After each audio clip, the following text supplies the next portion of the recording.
College of Worcester has migrated from the group-wise email system, sometimes referred to as ScotMail, to Microsoft's 365 in the cloud. Some of us use the Outlook desktop client to access our email, some use Mac Mail, and some of us use the Outlook web app as our primary way of accessing Worcester email. The Outlook web app can be accessed from any computer and any browser anywhere in the world by visiting http://email.worcester.edu. When prompted, enter your username and password.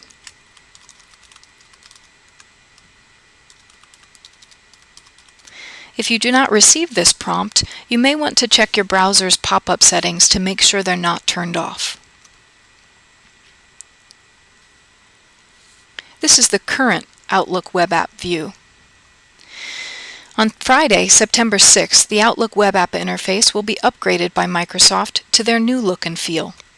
The changes are subtle and primarily cosmetic.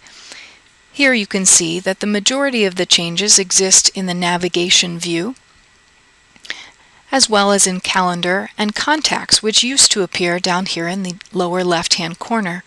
Calendar and contacts now appear up here next to your name.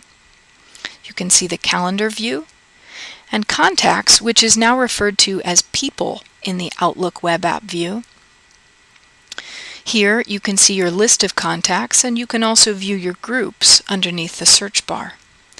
To get back into the Outlook inbox, I would select Outlook. The default view for the Outlook web app is to use the reading pane. The reading pane gives you a quick access view of any message that you select on the left-hand side. If you would prefer not to have this view, you can come up to Settings, which is the little gear icon. Choose Display Settings, select Reading Pane, and choose Hide Reading Pane, and click OK. This removes the reading pane view. Now you can double-click on a message. It will open in a new window, and here you can either delete, reply, reply all, forward, or select more options to delete, categorize the email, mark it as junk, or print it.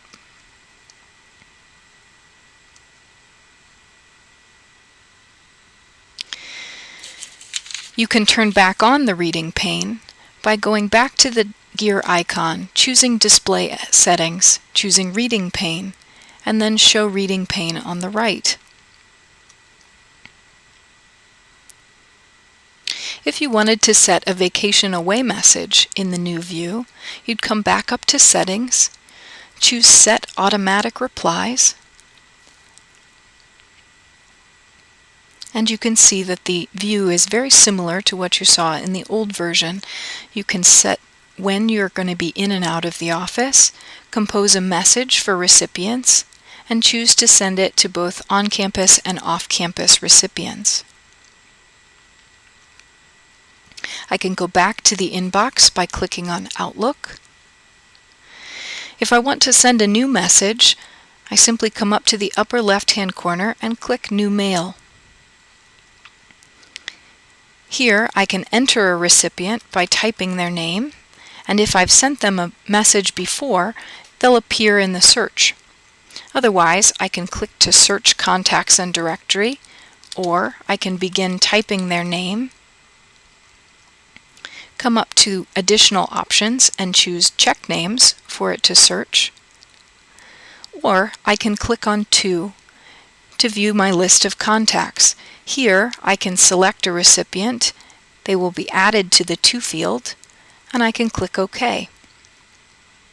If I wanted to blind copy a recipient, I could come up to additional options, choose Show BCC. This would allow me to either add a blind copy or a carbon copy. If I wanted to carbon copy a group, I could simply select them from the list of groups. Here I'll add a subject and a message in the body of the email. I can choose at this point to either discard the message, to insert an attachment, or to go to More Options and click Save. This would save a version of the email in the Drafts folder. And then I can come back later and finish the message. In this case, I'm going to choose Send. And I could find that message in my Sent items. As you can see, the interface has not changed drastically, but if you have additional questions, feel free to contact the Help Desk at 330-287-4357. Or if you'd like to schedule an individual training session once the changes have been applied, we'd be happy to help you. To sign out of the application, you now go up to your name and choose the drop-down and select Sign Out.